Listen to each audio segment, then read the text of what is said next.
नमस्कार, आप देख रहे हैं एबीपी न्यूज और मैं हूं आपके साथ यूबी चौधरी। बाजपुर चीनी मिल प्राइस सत्र शुरू से ही सुचारू रूप से न चलने के कारण सुर्खियों में है। समय समय पर गन्ना किसान इसके लिए आवाज उठाते रहते हैं। आज भी दर्जनों किसानों ने किसान यूनियन के प्रदेश अध्यक्ष करम सिंह पड्डा, विजेंद्र डोगरा और राजनीत सिंह सोनू के नेतृत्व में चीनी मिल बाजपुर के कार्यकारी प्रधान प्रबंधक हरवीर सिंह से वार्ता की और नाराजगी जाहिर की। बता दें कि बाजपुर चीनी मिल का इस वर्ष का प्राइस सत्र देर से शुरू हुआ। प्राइस सत्र उद्घाटन के समय देरी से चलने के कारण मिल में व्यापक रूप से हुए आधुनिकीकरण और मरम्मत कार्य होना बताया गया था। वैसे चीनी मिल के इस प्राइस सत्र से पूर्व करोड़ों रुपए खर्च करने पर भी इसका सही से न चलना, यह खुद में एक प्रश्न बना हुआ है। बात तो ये है कि जब से फैक्ट्री चली है बिल्कुल ठीक तरीके से चली नहीं। हमारे ड्राइवर 48 घंटे ठंड में यहाँ बैठ के घर को चले जाते हैं और भागने को तैयार हो गए हैं, क्योंकि फैक्ट्री ढंग से चल नहीं रही। अब चीफ इंजीनियर से बात करी है, जेम्स साहब से बात करी है, वो ये कह रहे हैं कि फैक्ट्री अब चलेगी और पता नहीं कौन से महीने में ठीक चलेगी। हमें समझ बात नहीं आ रही। बड़े परेशान हो गए हैं। गन्ना सारा बाहर जा रहा है। बाहर रेट 340 रुपए दरियाल कुल्लू वाले गन्ना खरीद रहे हैं और हमारी फैक्ट्री का गन्ना बाहर जा रहा है। कमी यह है कि फैक्ट्री जो ढंग से चल नहीं पा रही। पता नहीं क्या बात है, या तो कर्मचारी काम नहीं ढंग से कर रहे। कभी हम इसको माँ कहते थे, हमारी माँ है ये।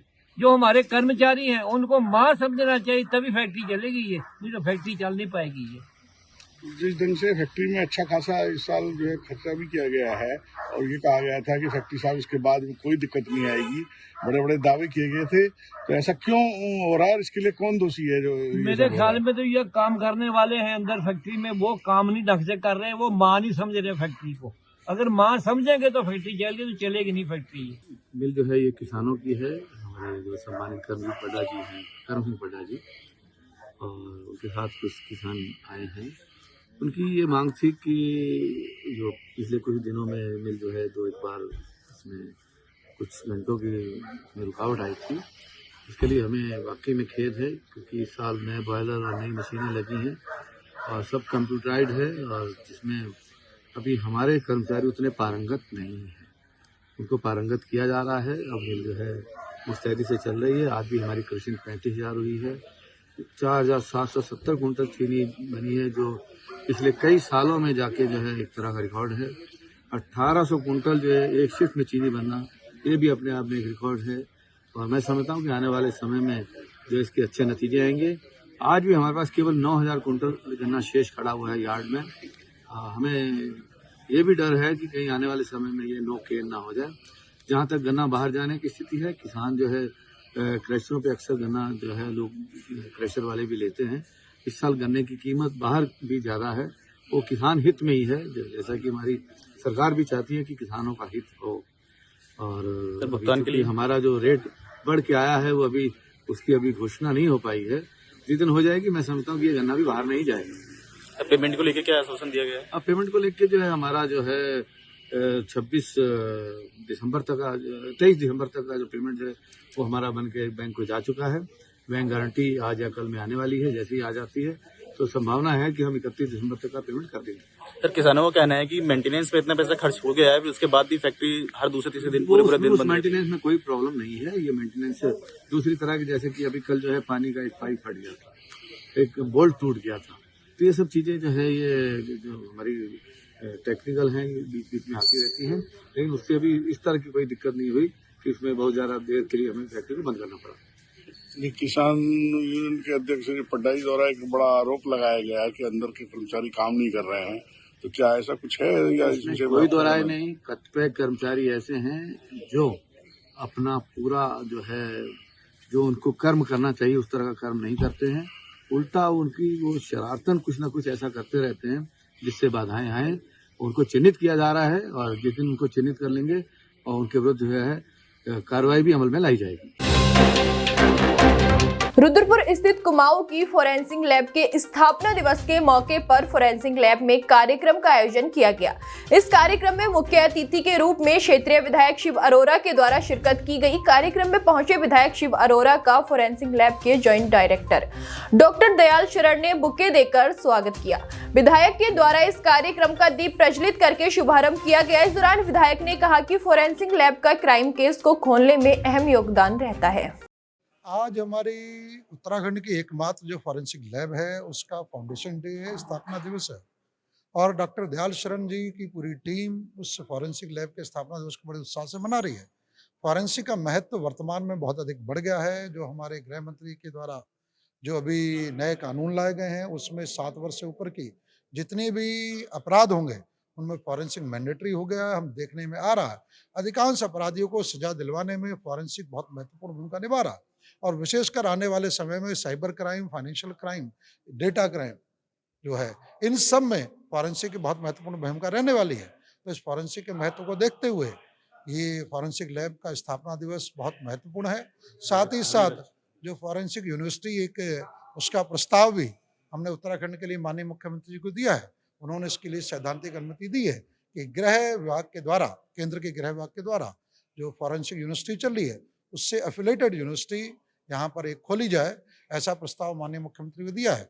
वह जो अपने आप में फॉरेंसिक यूनिवर्सिटी होगी वो पूरे नॉर्थ इंडिया के लिए बहुत महत्वपूर्ण होगी। उसमें 3 से लेकर 5,000 विद्यार्थी पढ़ सकते हैं। लगभग 3,000 करोड़ का उसमें इन्वेस्टमेंट होने की संभावना है। तो ऐसी यूनिवर्सिटी को भी रुद्रपुर लाने का हम प्रयास करते हैं। शनिवार की दोपहर रामनगर क्षेत्र के ग्रामीण क्षेत्र में रहने वाली एक नाबालिग किशोरी के मां बनने के बाद इस इलाके में हड़कंप मचा हुआ है। नाबालिग किशोरी के मां बनने की सूचना पर पुलिस भी मामले की जांच में जुट गई है। आपको बता दें कि रामनगर क्षेत्र के ग्रामीण इलाके में रहने वाली नाबालिग किशोरी का अपने ही गाँव के एक युवक से काफी समय से प्रेम प्रसंग चल रहा था। बताया जाता है कि युवक द्वारा इस नाबालिग किशोरी के साथ शारीरिक संबंध भी बनाए गए। वहीं यह भी बताया जा रहा है कि आज अचानक इस किशोरी के पेट में जब पीड़ा हुई तो इसे परिजनों ने जानकारी दी और परिजन उसे उपचार के लिए रामनगर के सरकारी अस्पताल लेकर गए, जहां चिकित्सकों द्वारा इस नाबालिग किशोरी का जब स्वास्थ्य परीक्षण किया गया तो चिकित्सक भी हैरान हो गए। जांच में यह नाबालिग किशोरी गर्भवती पाई गई। इसकी जानकारी चिकित्सकों द्वारा जब नाबालिग किशोरी के परिजनों को दी गई तो उनके पैरों तले भी जमीन खिसक गई। चिकित्सकों द्वारा इस नाबालिग किशोरी की नॉर्मल डिलीवरी भी की गई है, जिसके बाद इस किशोरी ने एक मासूम बालिका को जन्म दिया है। घटना के बाद इलाके में जहां एक और हड़कंप मचा हुआ है तो वहीं जानकारी मिलने पर पुलिस भी मामले की जांच में जुट गई है। एसपी चंपावत अजय गणपति कुंभार के निर्देश में नशा तस्करों के खिलाफ चंपावत पुलिस की ताबड़तोड़ कार्रवाई जारी है। एसपी के निर्देश पर चंपावत में मादक पदार्थों की तस्करी के खिलाफ चलाए जा रहे ऑपरेशन क्रैकडाउन के तहत शनिवार को लोहाघाट थाने के एसओ सुरेंद्र सिंह कोरंगा के नेतृत्व में लोहाघाट पुलिस और एसओजी चंपावत द्वारा संयुक्त चेकिंग की जा रही थी। इस दौरान देवराड़ी बैंक लोहाघाट के पास पैदल जा रहे पीलीभीत के 4 चरस तस्करों को 3 किलो 735 ग्राम अवैध चरस के साथ गिरफ्तार किया गया है। एसओ कोरंगा ने बताया कि चारों तस्करों को गिरफ्तार कर लोहाघाट थाने में एनडीपीएस एक्ट में पंजीकृत किया गया है। अभियुक्तों के आपराधिक इतिहास की भी जानकारी अब पुलिस जुटा रही है।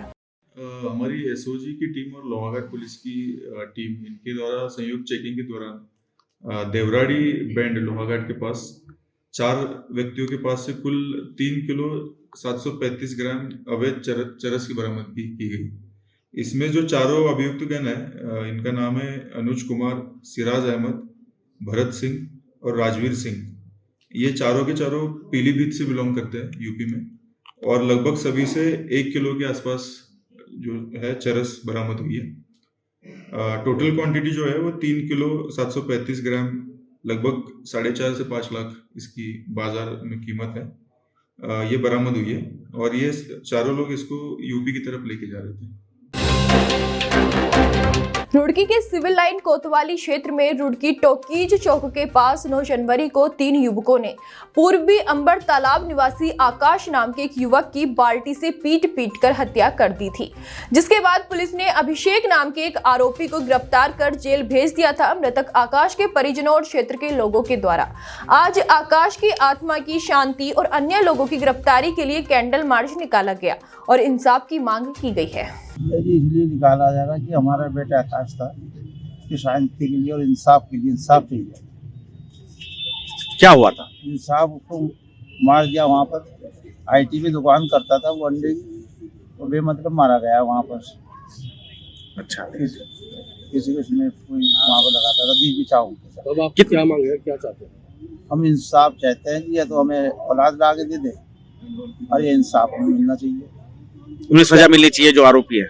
है जी? कितने लोग थे मारने पीटने वाले? मारने के लिए तो 3 कई थे कि एक ही पकड़ा गया इसमें से। अभी तक एक पकड़ा गया। एक ही पकड़ा गया, 2 3 4 तो थे ही कम से कम। तो आपकी मांग है कि सभी की तुरंत गिरफ्तारी होनी चाहिए। गिरफ्तारी होनी चाहिए, इंसाफ मिलना चाहिए, या हमारी औलाद को मिलनी चाहिए और या फांसी होनी। तो क्या पुलिस कार्रवाई नहीं कर रही है इस मामले में? पुलिस कर रही है, अभी तक तो कर ही रही है। हमें तो अभी तक कुछ भी नहीं दिख रहा है, एक ही पकड़ा गया है।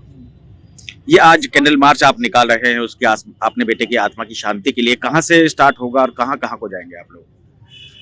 अब ये यहाँ नेहरू स्टेडियम से उसके रोड की टैक्सी तक जाएंगे।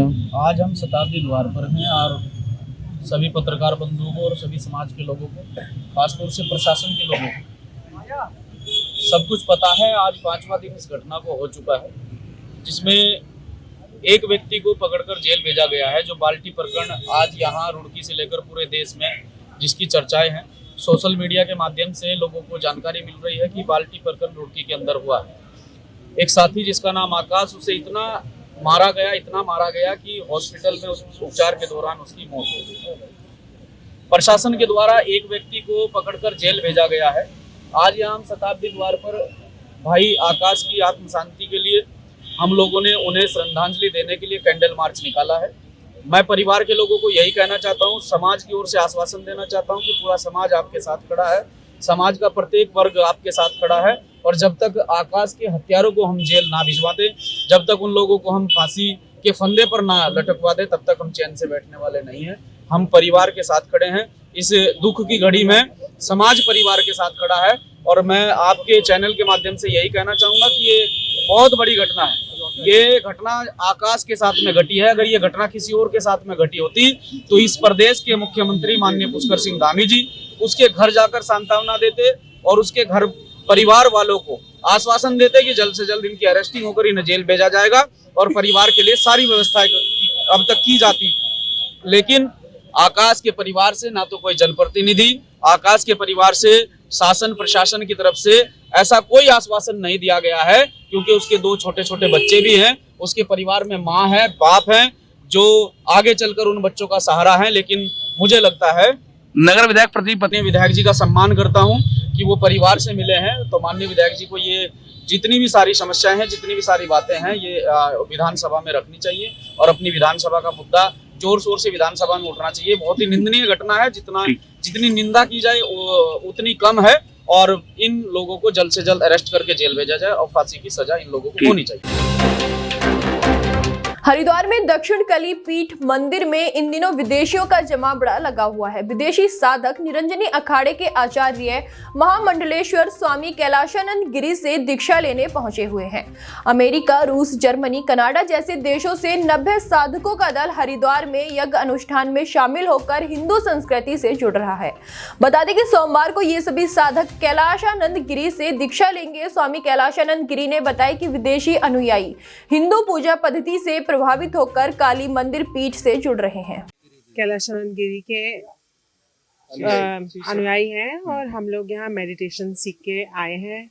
यहाँ हमारी आज दीक्षा सेरेमनी 2 दिन पहले थी। आज हम यज्ञ करने आए थे। हम सनातन में बहुत रुचि रखते हैं और दुनिया भर से यहाँ लोग आए हैं, ऑस्ट्रेलिया, यूके, यूएस, और ये सब वैदिक मेडिटेशन सीखते हैं और यहाँ पे गुरुजी से और सीखने आए हैं। और आज यज्ञ था। ये हम लोगों के लिए बहुत ऑनर की बात है, बहुत इज्जत की बात है कि हमें इसमें बैठ प्रतिवर्ष बहुत भारी संख्या में और America, Toronto, New York, new Jersey, America के आसपास के ऑस्ट्रेलिया, इजराइल, ऐसे जो बड़े अनुयायी हैं, बड़े उच्च कोटि के लोग हैं वहाँ, बड़े अच्छे परिवार के लोग हैं वहाँ, वो सभी यहाँ आते हैं। आज लगभग 90 लोग आए। हमने 90 लोगों को यज्ञ कराया। इनको हमने सबसे पहले सुबह आध्यात्मिक दीक्षा दी उसके बाद इनका अभी यज्ञ हुआ, यज्ञ के बाद इनको हमने प्रसाद दिया। आज राम लला हमारे निर्विघ्न स्थापित हों, राम मंदिर निर्माण में कोई बाधा न आए। प्रधानमंत्री जी का जो 11 दिन का एक अनुष्ठान चल रहा है उसको लेकर के भी हमने यज्ञ किया। अभी हमारा बहुत करीबन 1.5-पौने 2 घंटे का यज्ञ हुआ और उस यज्ञ में सैकड़ों विदेशियों ने आकर के भाग लिया और वह यज्ञ हमारा अभी पूर्ण हुआ। मकर संक्रांति स्नान पर्व को लेकर पुलिस प्रशासन ने पूरी तैयारी कर ली है। आज हरिद्वार के ऋषिकुल ऑडिटोरियम में स्नान पर्व की ड्यूटी पर तैनात किए गए पुलिसकर्मियों की ब्रीफिंग की गई। हरिद्वार के एसपी सिटी स्वतंत्र कुमार ने सभी पुलिसकर्मियों को ड्यूटी पॉइंट्स के बारे में विस्तार से जानकारी दी। एसपी सिटी ने बताया कि पूरा मेला क्षेत्र 7 जोन और 17 सेक्टर में विभाजित किया गया है। पर्याप्त संख्या में पुलिसकर्मी भी तैनात किए गए हैं। साथ ही उन्होंने बताया कि भारी ठंड को देखते हुए हर की पैड़ी पर एम्बुलेंस भी तैनात रहेगी और भीड़ का दबाव बढ़ने पर ट्रैफिक डायवर्जन प्लान भी लागू किया जाएगा। संक्रांति के स्नान को लेके ये ब्रीफिंग थी। इस पूरे मेला क्षेत्र को 7 जोन और 17 सेक्टर में बांटा गया है। इस बात का विशेष ध्यान दिया जा रहा है कि जो भी श्रद्धालु यहाँ पे स्नान करने आ रहे हैं उनको स्नान करने में कोई असुविधा न हो और वो सहूलियत के साथ स्नान कर सकें और अपने गंतव्य पे फिर वापस सकुशल पहुंच जाएं। ये तो श्रद्धा का विषय है। श्रद्धा लोग इसमें श्रद्धा के अनुसार आते हैं और भीड़ तो रहती है। इसको ध्यान में रखते हुए भीड़ को और ठंड को ध्यान में रखते हुए एडीएम साहब और जिला प्रशासन से इस बात का अनुरोध भी किया गया है कि हर की पैड़ी क्षेत्र में और आसपास एम्बुलेंस की भी व्यवस्था रखें, जिससे अगर किसी को कोई प्रॉब्लम आती है तो उनको तत्काल हॉस्पिटल की सुविधा प्रोवाइड की जा सके। देश भर में विकसित भारत संकल्प यात्रा हर गांव नगर में जा रही है। इस यात्रा के माध्यम से आम जन तक केंद्र और प्रदेश सरकार द्वारा संचालित विभिन्न कल्याणकारी योजनाओं की जानकारी और उनका लाभ जनता तक पहुंचाया जा रहा है। वहीं कार्यक्रम के विधानसभा संयोजक गौरव शर्मा ने उपस्थित सभी जनता से अपील की कि वह केंद्र और प्रदेश सरकार की सभी कल्याणकारी योजनाओं का लाभ उठाएं।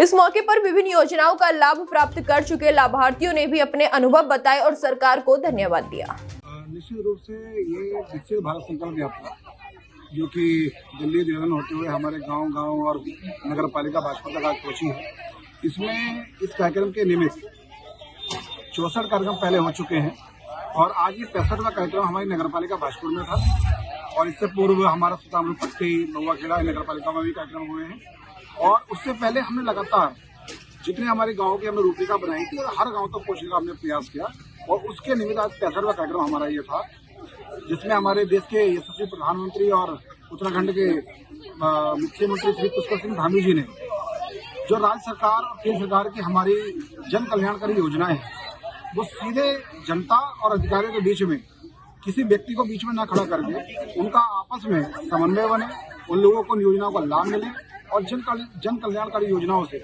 हम उन लोगों को अंतिम छोर में बैठे हुए व्यक्ति को लाभ पहुंचाएं। उसके निमित्त ये यात्रा आज यहाँ तक पहुंची। अब तक लगभग कितने लोग हैं लाभार्थी हो चुके होंगे अब तक जितने शिविर आपने लगाए लगभग?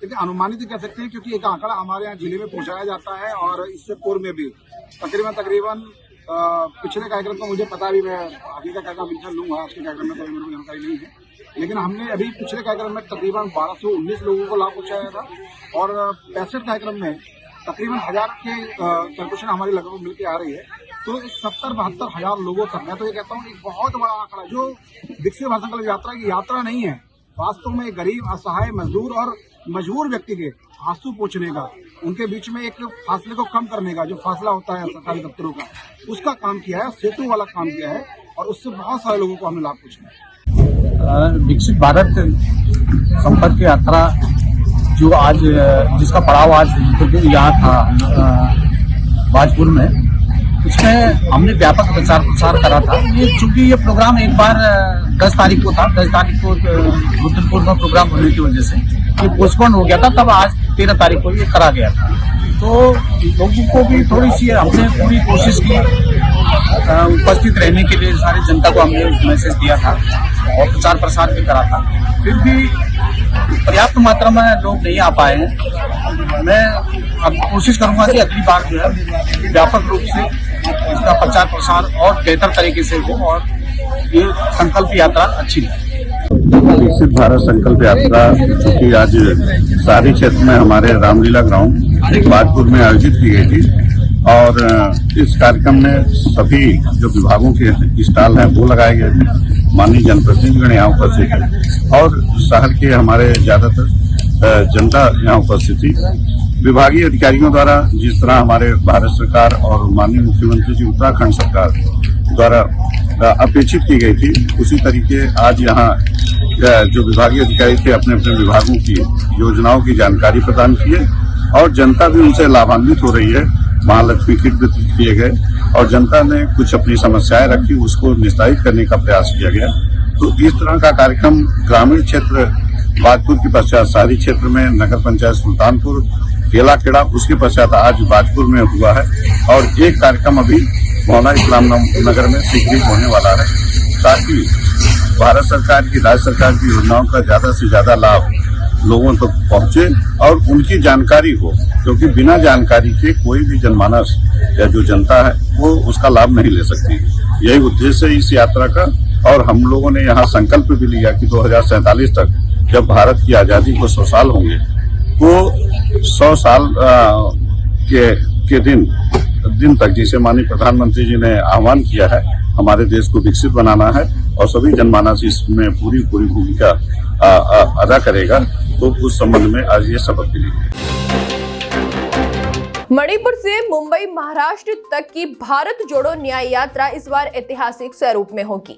आम जनमानस को जोड़ने का कांग्रेस के पूर्व अध्यक्ष राहुल गांधी का निर्णय मील का पत्थर साबित होगा। ये विचार है बाजपुर विधानसभा कांग्रेस कमेटी के प्रभारी अलका पाल ने कार्यकर्ताओं की बैठक में व्यक्त किए। जी हां, पूर्व निर्धारित कार्यक्रम के मुताबिक स्थानीय चीनी मिल गेस्ट हाउस में उत्तराखंड कांग्रेस कमेटी की प्रदेश कार्य समिति सदस्य और बाजपुर विधानसभा कांग्रेस कमेटी की पीसीसी प्रभारी अलका पाल ने बताया कि 14 जनवरी से 20 मार्च तक मणिपुर से मुंबई तक 6,700 किलोमीटर लंबी 66 दिनों तक चलने वाली भारत जोड़ो न्याय यात्रा 15 राज्यों के 110 जिलों से होकर गुजरेगी। यात्रा मुंबई महाराष्ट्र में समाप्त होगी। प्रभारी अलका पाल ने बताया कि यात्रा का उद्देश्य सामाजिक न्याय, आर्थिक न्याय, राजनीतिक न्याय के साथ बेरोजगारी, संविधान और लोकतंत्र बचाव का उद्देश्य रहेगा। दिनेशपुर के सुंदरपुर गांव में तेंदुए की अफवाह फैलने के बाद भी वन विभाग को तेंदुए के रेस्क्यू की अनुमति नहीं मिल पा रही है, क्योंकि इलाके के लोगों ने ये अफवाह फैलाई है कि तेंदुए के साथ उसके शावक भी मौजूद हैं, जिसके चलते वाइल्ड लाइफ विभाग अनुमति नहीं दे रहा है। अब वन विभाग ने तेंदुए और उसके शावक को ट्रैक करने के लिए कैमरे लगाए हैं। साथ ही वन विभाग के अधिकारियों ने इलाके के लोगों से समय से घर में जाने और बच्चों को अकेला न छोड़ने की भी अपील की है। वन विभाग के रेंजर का कहना है कि जब तक यह स्थिति स्पष्ट नहीं हो जाती कि तेंदुए के साथ उसके शावक मौजूद हैं, तब तक तेंदुए के रेस्क्यू का काम फिलहाल वन विभाग की टीम नहीं करेगी। नहीं कर पाएंगे। यहाँ एक हफ्ते से तेंदुए को देखा गया और गांव में बहुत भय का वातावरण है, परेशान है गांव के लोग। और कल हम माननीय विधायक जी और मैं भी यहाँ साथ में था स्वयं, और वन विभाग के सारे अधिकारी यहाँ मौजूद थे। हमने पूरा क्षेत्र का भ्रमण भी किया, कहाँ कहाँ उसके पंजे लगे हुए थे देखा उसको। अब उसके बाद माननीय विधायक जी की और मेरे भी प्रशासनिक अधिकारियों से वार्ता हो रही है, इसका व्यवस्था बनाई जा रही है, विभागीय अधिकारी लगे हुए हैं और मुझे लगता है कि आज नहीं तो कल तक तो इसके लिए प्रयासरत जो हम लोग हैं, कल तक कोई ना कोई समाधान वन विभाग के अधिकारी और जनप्रतिनिधि सब लोग मिलकर इसका निकालने का प्रयास करेंगे। इसलिए लोगों का कहना है कि ये गरीबी क्षेत्र है, इसलिए कोई शहरी क्षेत्र में तत्काल विभागीय बड़े अधिकारी आके तत्काल पकड़ने की व्यवस्था कर रहे, लेकिन ये नहीं कर रहे। देखिए ऐसा नहीं है। मेरी जब भी फॉरेस्ट विभाग के रेंजरों से बात हुई, एसडीओ साहब से बात हुई, डीएफओ साहब से बात हुई, सभी लोग तत्पर हैं। रात भी 2, 2:30, 3 बजे तक सब लोग यहाँ घूमते रहे हैं और आज भी, कल रात में मेरी सबसे वार्ता होती रही। आज फिर मैं दोबारा यहाँ आया हूँ और जनता के प्रति हम लोग साथ में सजग हैं और हम लोग और पूरा प्रशासन, विधायक सारे सुंदरपुर ग्राम वासियों के साथ में खड़े। क्या लगता है कब उम्मीद है, कब तक पकड़ सकते हैं? कल तक कोई ना कोई रास्ता वन विभाग के अधिकारी निकालेंगे। कि ये बहुत ही दुखद और कह सकते हैं कि एक ऐसा घटना जो हम आज तक हमारे आसपास के क्षेत्र में नहीं हुआ है। एक रिहायशी एरिया जहाँ पर छोटे बच्चे, बूढ़े, घर परिवार सब है और उसी क्षेत्र में एक तेंदुआ पिछले एक हफ्ते से इसी क्षेत्र में घूम रहा है। लेकिन प्रशासन की, वन विभाग की उदासीनता का कारण यहाँ पर लोग दहशत में है। ये बहुत ही चिंता का विषय है। मैं प्रशासन से मांग करूँगा कि जो भी इस तेंदुए को तत्परता से पकड़े, चाहे उसके लिए ट्रैंकुलाइज करना पड़े, पिंजरा लगाना पड़े, ट्रैप लगाना पड़े, तत्परता से करे, जिससे यहाँ के लोग शांति से जी सके। विभाग की रेंज साहब की टीम पूरी यहाँ है, लेकिन पूरी गांव दहशत में है। एक कैमरा लगाया गया है आज। एक कैमरा इतना बड़ा एरिया में कुछ नहीं होना है। छोटे से चीता हो कहीं भी घुस जाएगा, तो हम प्रशासन से यही निवेदन करेंगे, कहना चाहेंगे कि तत्काल अगर संज्ञान में लेके इसको कई कैमरा लगाने की कोशिश करें और पिंजरा लगा के इसको पकड़े और यहाँ से कहीं और अन्य जगह जंगल में छोड़े, नहीं तो यहाँ कल हानि हो जाएगा। इतने दिन हो गया, 3-4 दिन से आज तक परमिशन नहीं मिली। तो मैं संबंधित अधिकारी जी से कहना चाहता हूँ कि परमिशन लेते लेते कोई हानि ना हो जाए, तो संज्ञान में ले तत्काल और 2-4 कैमरे की व्यवस्था करें, उसके पकड़ने की व्यवस्था करें। खुद विधायक जी भी आ रखे हैं, लेकिन तब भी कोई विभाग जागरूक नहीं हो रहा। इसको किस में देखते हैं? मैं तो संबंधित अधिकारियों से कहना चाहता हूँ, माननीय विधायक जी ने भी कहा है इनको, और कल रात भी देखा गया है। यहाँ के लोग दहशत में हैं और पूरे रेंज साहब की टीम रात दिन गश्त कर रहे हैं, लेकिन कैमरे एक से काम नहीं चलेगा। जंगल है चारों तरफ, कई कैमरे लगाने की जरूरत है और इसको तत्काल संज्ञान में ले और ढीला छोड़ दिया तो कल किसी को जनहानि हो सकता है। आगे अगर कोई कार्रवाई नहीं करते वन विभाग वाले, तो आगे हम धरना प्रदर्शन भी कर सकते हैं। अरे इसकी जिम्मेदारी कौन लेगा? कल शाम को भी 8 बजे भी देखा गया, क्योंकि यहाँ एक लेडीज के ऊपर वो बर्तन वगैरह धो रहे थे, उनके पास वहाँ आ गया था, उसके ऊपर भी आक्रमण किया था। फिर गांव वाले इकट्ठा होकर वहाँ पहुंचे, तभी वो भाग गए थे। विधायक जी आगे क्या कहा? कल तो आता है आपके विधायक जी आगे तो बताया कि आज ये पिंजरे लग जाएगा, मगर कोई कार्रवाई नहीं हो रहा। वो तो खाली आश्वासन देके अपना बस वोट बैंक के चक्कर में फोटोबाजी करके चले गए। रेंजर साहब करेगा, हमारे पास कोई अभी लिखित सूचना नहीं है, जब तक नहीं आएगा तो हम कुछ कर नहीं सकते। क्या कहना है इस बारे में? रेंजर साहब भी वही कह रहे हैं कि हमारा देखो हाई कोर्ट का वो है प्रक्रिया। अगर हाई कोर्ट जब तक देहरादून से कुछ नहीं आता तो हम कुछ नहीं कर सकते, चाहे विधायक हो कोई भी हो, हम कुछ नहीं कर सकते उसमें। बाकी आप लोगों का कितना डर है यहाँ पर? हमारे यहाँ तो डर बना है दिन भर। रात में भी 6 बजे से शुरू हो जाता डर। लोग परेशान हैं, बाहर भी नहीं निकलते, लैट्रिन पेशाब करने भी बाहर नहीं आते, ऐसे डर पैदा हो गए। बच्चे सब इधर उधर छोड़ के आना पड़ रहा बच्चे को अपने घर से। माननीय उच्च न्यायालय साहब का क्या निवेदन है? उच्च न्यायालय से ये निवेदन करता हूँ कि कैसे भी हो रेंजर साहब को अपने ये जो आदेश, ये जो तेंदुआ आया है, इसको जैसे भी हो पकड़ के अब ले जाए। और कैमरा भी और वो केज भी हमने मंगा लिया है। जैसे टाइम हमें पता चल जाएगा आज कि ये अकेला है, जो भी जैसे है ये लेपर्ड अकेला है या बच्चे को सभी कल सुबह टाइम सही होगा हम केज भी लगा क्या अफवाहें फैल रही हैं। हमारे पास भी आ ही रही हैं, कोई कहीं की फोटो भेज रहा है, कोई कहीं की भेज रहा है, लेकिन ये अफवाह नहीं फैलानी चाहिए। लोगों ने अपने घरों में अपने बच्चों को सुरक्षित रखें और अपना भी जब जाए तो 2-4 लोग साथ ही रहे, अकेले नहीं जाए। अगर वैसे अभी तो मैन ईटर तो कुछ है नहीं, वो घूम रहा है, लेकिन छोटे जानवरों को और इनको ही वो अपना निवाला बनाता है।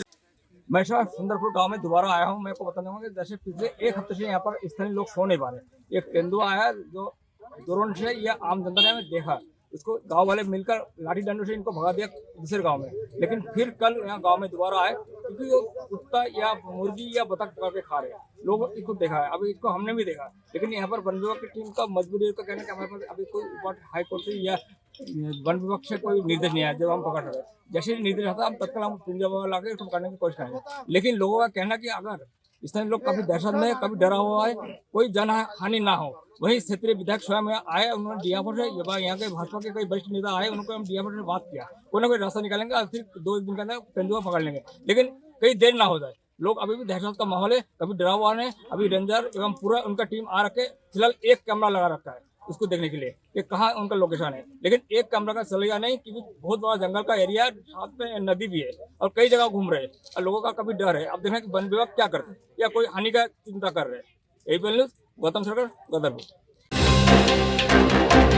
गदरपुर क्षेत्र के अंतर्गत सुंदरपुर गांव में एक हफ्ते से तेंदुए की दहशत बनी हुई है। यहां तेंदुआ लगातार दिखाई दे रहा है, जिसके चलते एबीपीएल न्यूज ने इस खबर को प्राथमिकता से प्रसारण किया था, जिसके बाद तत्काल वन विभाग की टीम एक्शन में आ गई और विधायक शिव अरोरा और रुद्रपुर वन क्षेत्र अधिकारी बीएस केड़ा के सहयोग से पिंजरा लेकर गाँव में पहुंचे हैं।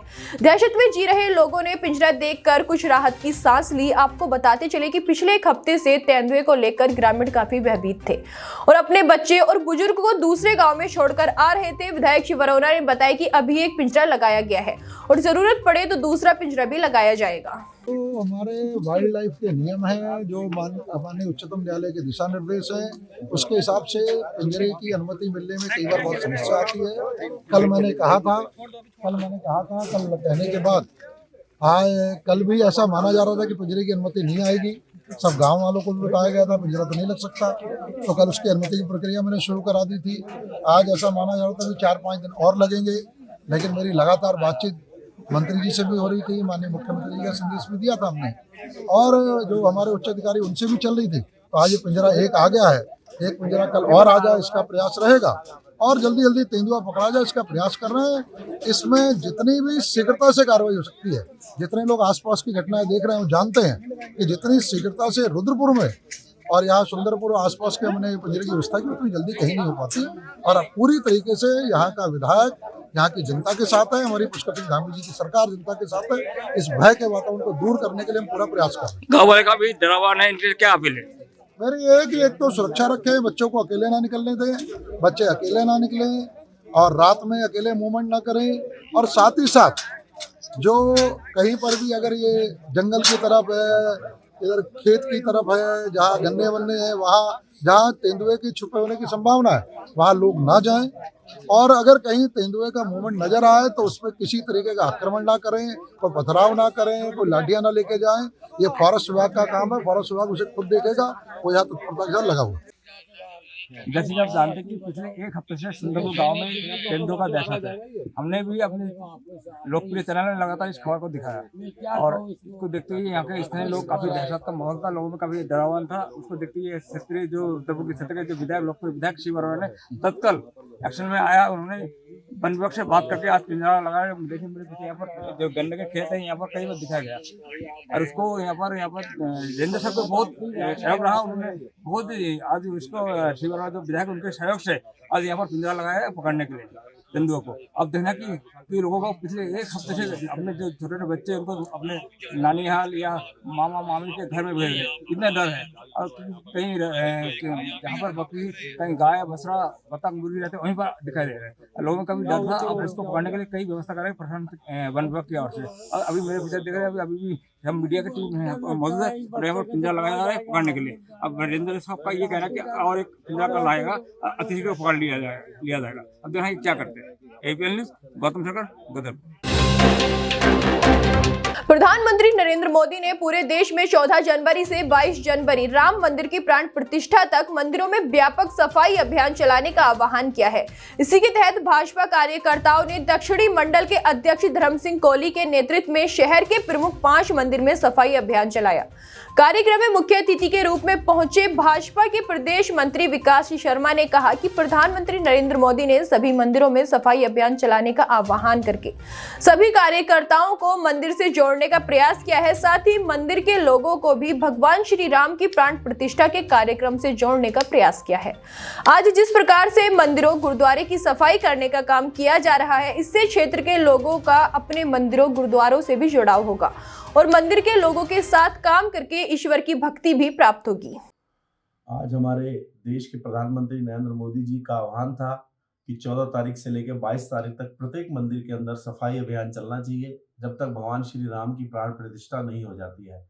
इसी के तहत आज दक्षिणी मंडल रुद्रपुर के अध्यक्ष धर्म सिंह कोहली के नेतृत्व में हम लोगों ने शहर के प्रमुख 5 मंदिर के अंदर सफाई अभियान चलाया, जहां पर हमारे साथ मंदिर की समिति ने भी सहयोग किया और हम लोगों ने मंदिर के अंदर झाड़ू लगाई, पोछा लगाया और उसके बाद वहाँ मंदिर की समिति ने सबको प्रसाद वितरण भी किया। और ये अभियान 14 तारीख से लेके 22 तारीख तक अनवरत चलता रहेगा।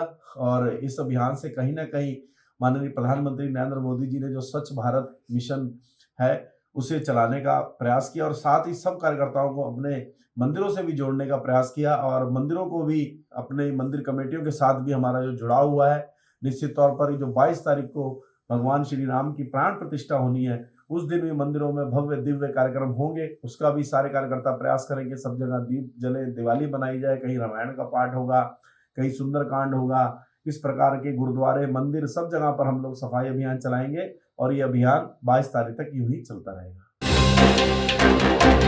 दिनेशपुर में पंजाबी महासभा की ओर से धूमधाम के साथ लोहड़ी पर्व मनाया गया। लोहड़ी पर्व पर दिनेशपुर पंजाबी गली में पंजाबी समाज के लोगों ने पूजा अर्चना के बाद सांस्कृतिक कार्यक्रमों का आयोजन किया, जिस पर पंजाबी गीत, डांस आदि प्रस्तुत किए गए। इस दौरान लोगों ने कहा कि लोहड़ी पर्व एक महान पर्व है, इस पर सुख समृद्धि प्राप्त करने के लिए पूजा अर्चना की जाती है। सबसे पहले आप सबको नमस्कार। लोहड़ी के पावन पर्व की आप सबको बहुत बहुत बधाई। मैं आकांक्षा मक्कड़ पूरे अपने पंजाबी महासभा की ओर से आप सब लोगों को बहुत बहुत बधाई आज के त्यौहार के लिए देना चाहूँगी। आज लोहड़ी का पर्व है जो पंजाबी गली दिनेशपुर में बहुत ही भव्य रूप से मनाया जा रहा है। हमारी पूरी पंजाबी गली के सभी परिवार यहाँ पर एक साथ उपस्थित हुए हैं और प्रोग्राम को बहुत ही भव्य रूप से किया जा रहा है। साथ में रात्रि भोज का भी यहाँ पे प्रबंध किया गया है और बहुत स्कूलों से बच्चे आएंगे। यहाँ पर स्कूलों के बच्चों की प्रतियोगिताएं होंगी। साथ में जो बच्चे अलग से भी अपना प्रतियोगिता में भाग लेना चाहते हैं, वो लोग अपनी प्रतियोगिता में भी भाग लेकर आगे आ सकते हैं। एक तरफ से आप ये कह सकते हैं कि यहाँ पर बच्चों के हुनर को भी आगे लाया जाएगा और साथ में अपने कल्चर के बारे में भी लोगों को बताया जाएगा। पूरे क्षेत्रवासियों ਨੂੰ ਲੋਹੜੀ ਦੀ ਲੱਖ ਲੱਖ ਵਧਾਈਆਂ ਤੇ ਅੱਜ ਆ ਸ਼ੁਭ ਅਵਸਰ ਆਇਆ ਹੈਗਾ। ਪੰਜਾਬੀ ਮਹਾਸਭਾ ਪੂਰੇ ਖੇਤਰ ਦੇ ਸਹਿਯੋਗ ਨਾਲ ਅੱਜ ਲੋਹੜੀ ਦਾ ਪਰਵ ਬੜੇ ਹਰਸ਼ੋल्लास ਨਾਲ ਮਨਾ ਰਹੇ ਹਾਂ ਤੇ ਜਿਨ੍ਹਾਂ ਨੇ ਭਾਗ ਲਿਆ, ਸਾਡਾ ਸਹਿਯੋਗ ਕੀਤਾ, ਅਸੀਂ ਉਹਨਾਂ ਨੂੰ ਜੀ ਆਏ ਨੂੰ ਆਖਦੇ ਆ ਤੇ ਉਹਨਾਂ ਦਾ ਹਰਦੇ ਤੋਂ ਧੰਨਵਾਦ ਕਰਦੇ ਆ ਤੇ ਐਵੇਂ ਹੀ ਸਾਡਾ ਸਾਥ ਦੇਵਣਗੇ ਤੇ ਮਿਲ ਕੇ ਅਸੀਂ ਲੋਹੜੀ ਨੂੰ ਹੋਰ ਵੱਡੇ ਪਰਵ ਨਾਲ ਮਨਾਵਾਂਗੇ ਤੇ ਸਾਡੇ ਖੇਤਰ 'ਚ ਖੁਸ਼ਹਾਲੀ ਆਏਗੀ ਤੇ ਅਸੀਂ ਪ੍ਰਾਰਥਨਾ ਕਰਨੇ ਆ ਉਹ ਤੇ ਪਰਮੇਸ਼ਵਰ ਨਾਲ ਕਿ ਸਾਨੂੰ ਐਵੇਂ ਹੀ ਸਾਨੂੰ ਸਤਬੁੱਧੀ ਦੇਵੇ ਤੇ ਅਸੀਂ ਇਹ ਕੰਮ और बढ़ के करिए। मैं अपनी पूरी पंजाबी महासभा की तरफ से लोहड़ी की पूरे क्षेत्रवासियों को बहुत बहुत बधाई देता हूँ और मैं कामना करता हूँ, क्योंकि कहते हैं कि लोहड़ी का पर्व खुशी लेके आता है। ये हमारे क्षेत्र में हमने संयुक्त रूप से ये पंजाबी महासभा द्वारा ये पर्व मनाया जा रहा है, तो हमारे क्षेत्र में खुशहाली आएगी। और मैं पूरे अपनी सभा की तरफ से और अपने पूरे सब लोगों की तरफ से, हमारे सरपरस्त, हमारे संरक्षक, हमारे पदाधिकारी और पूरे हमारे जितने भी हमारे सदस्य हैं, सबकी तरफ से मैं पूरे क्षेत्रवासियों को लोहड़ी की पुनः शुभकामनाएं देता हूं और आभार प्रकट करता हूं। आज आई हुई सभी सम्मानित जनता को लोहड़ी की बहुत बहुत शुभकामनाएं। आज यहाँ लोहड़ी का पावन त्योहार मनाया जा रहा है, उसके लिए सभी को बहुत बहुत बधाई हो। और आज प्रकाश का उत्सव है, ये सभी के दिलों में प्रकाश का पर्व मनाते रहें।